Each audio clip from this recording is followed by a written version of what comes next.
said, here at Ciudad de las Ideas, City of Ideas, what's your goal being here? What do you want us to learn about it?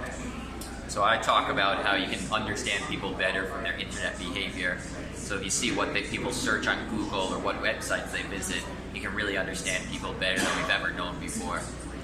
Tell me something. Nobody knows, everybody lies. Yeah. Everybody says when they ask them something, it's better to lie. Yeah.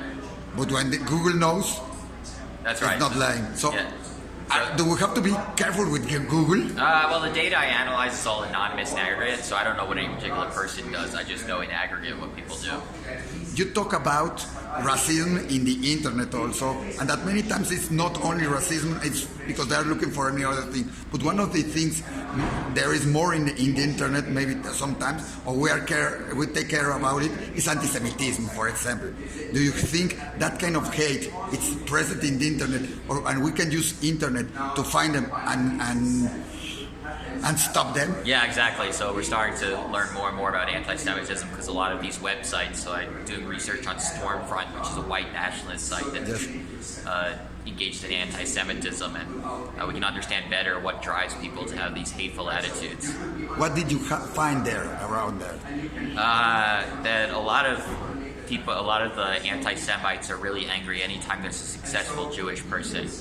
So if there's any time a Jew is successful in any field, in media and entertainment, in politics, in business, they get angry about that person, and they are very conspiratorial. They think that Jews are running the media and engaging in all kinds of nefarious acts to control the masses and get Jews in more power.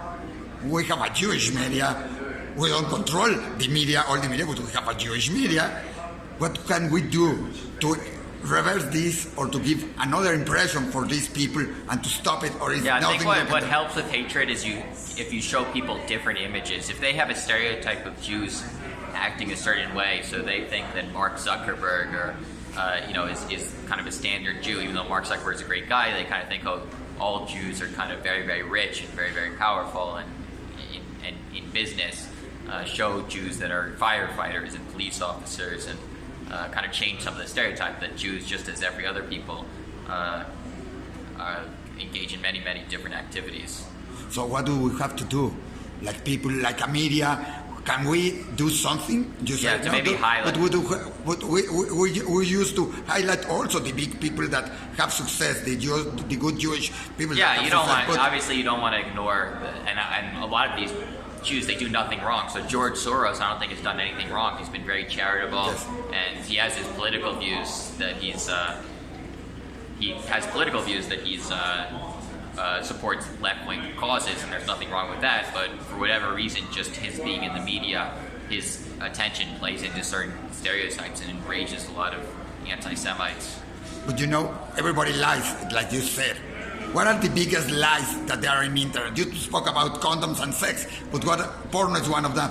What are the biggest lies? I'd say racism, sexuality, mental health. Anytime there's sensitivity around the issue where people don't feel comfortable, people feel like they'll be judged for their attitudes or their desires, there's going to be deception.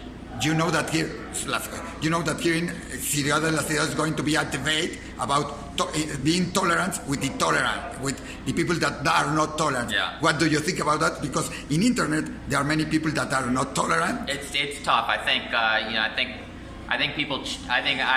probably say you shouldn't be too tolerant with the intolerant. I think people assume that if you're just nice enough to intolerant people and you talk to them calmly, they'll change their minds, and I don't think that's true from the data I've seen. Thank you very much. Thanks for having me.